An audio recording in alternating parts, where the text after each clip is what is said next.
me read you something from Twitter.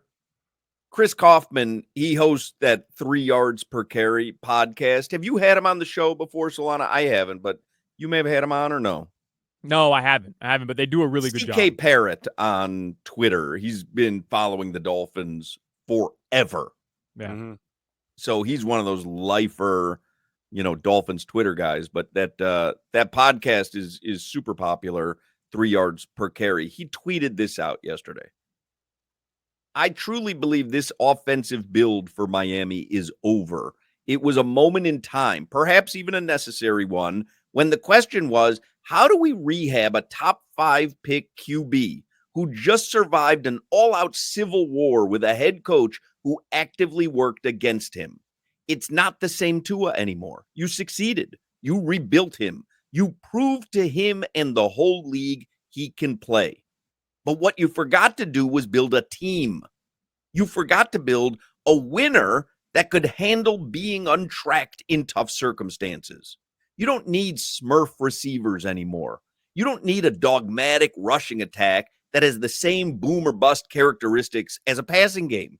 You do need an offensive line. You do need to be able to sit back there longer than 2 seconds, and it's not always going to be your choice as to when you need that. You do need to be able to rely on the physicality of your receivers the way Tua has relied on Jonnu Smith for that most of the year. You do need to play offense in a way that is not a flat-out embarrassment anytime your QB is dinged up.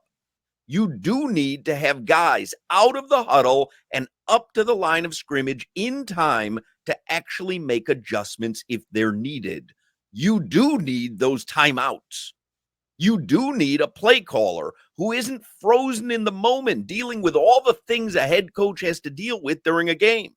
And this point, the idiosyncratic drawbacks of this offensive build are hurting Miami more than helping.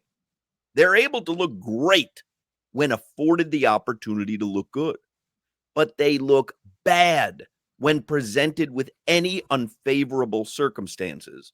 That is not a tenable dynamic for a football team to weather the increasingly long, increasingly tumultuous throes of an NFL football season. I thought it was a pretty good tweet because he's like, you're right. You did what you needed to do with Tua, but you forgot everything else. No, well written. That was beautiful. That was poetic, and it's 100% correct. We talked about when we watched the offense change about a month ago, you see it change. Oh, okay, they're throwing short routes now. Okay, no more explosive plays. Like you're watching McDaniel's mind go through the process of trying to put an offense out there that can score. When we said, oh, we're a 40-point a team game, a 40-point a game team. Okay, now we're in the low 20s, but we're running the ball well. It is a up and down. It is a yo-yo of play calling that I think was well written, but we see it and we go through it as Dolphin fans every single day, every single game. After the first quarter, do you not know what the rest of the game is going to look like? Pretty much. Because the other team does too. Once they show their hand, you're like, okay, we're playing Uno, you got all yellows.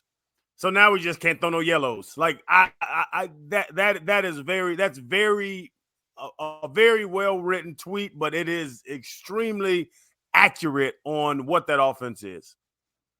They also don't have anything to just fall back on. With the Dolphins, like the run game was great when Tua was out, and then now it's been non-existent. Another embarrassing effort from the run game. The pass game last year was fantastic. Deep balls, top of the league. They haven't been able to do that at all this year. Like when you watch the Steelers play, you know one thing for sure. No matter who their opponent is, the defense is going to be outstanding. What is that for the Dolphins? What can they fall back on that is consistent? Because it was supposed to be the ability to score, because Mike McDaniel should have been to the offense what Mike Tomlin is to the defense in Pittsburgh. It should have been, no matter what happens defensively, we are such a precision aerial attack with so much confusing movement that we can score at will. But it hasn't been because as Chris Kaufman points out, I mean, when you play specific teams or specific schemes, getting the ball out under 2.5 seconds, no matter who's on the offensive line, just isn't going to work. We saw that a year ago late in the season. And defensively, the Dolphins defense did enough yesterday. But against the Jets, awful. I mean, it's a constant up and down on both sides of the football. You know what the answer is? Honestly, is Tua's efficiency. It's the only thing I can hang my hat on. Until yesterday, I can't hang my hat on that. But Tua's efficiency, to your point, Solana, and it's a great point. What's their identity? Their identity is Tua completing passes under 2.5 seconds. And incredibly accurately, usually. Yeah. And if that's gone, okay, Tua's off today. We're gonna run the ball. No, you're not. No, you ain't. Okay, Tua's off today. We're gonna load up and go, be physical. No, you're not. They're not physical. They can't be physical. They're not built physical. They don't bring physical people in. They don't want to whoop no ass. They want to play, they want to jump rope. Somebody points out, by the way, Tua did scramble yesterday and led with his head. It all got called back. There was a flag, so it didn't count anyway. But he did lead with his head, which was because even they were saying, who was on the call? Was it? It was our guy, Kevin Harlan.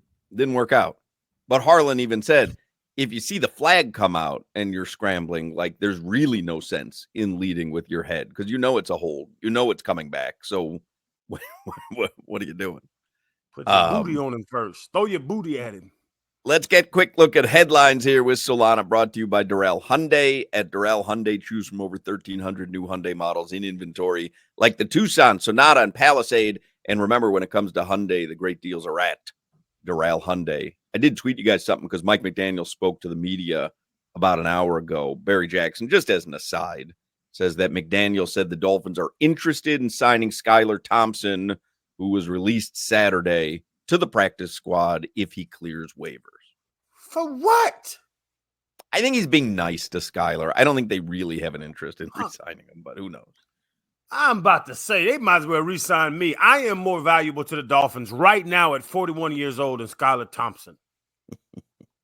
I can talk him through run plays, do something. If y'all are going to sign Skylar back, Chris Greer, sign me back. They could have used OBJ yesterday. I'm just saying they could have used OBJ. All right. Could have used him for what? To deliver water?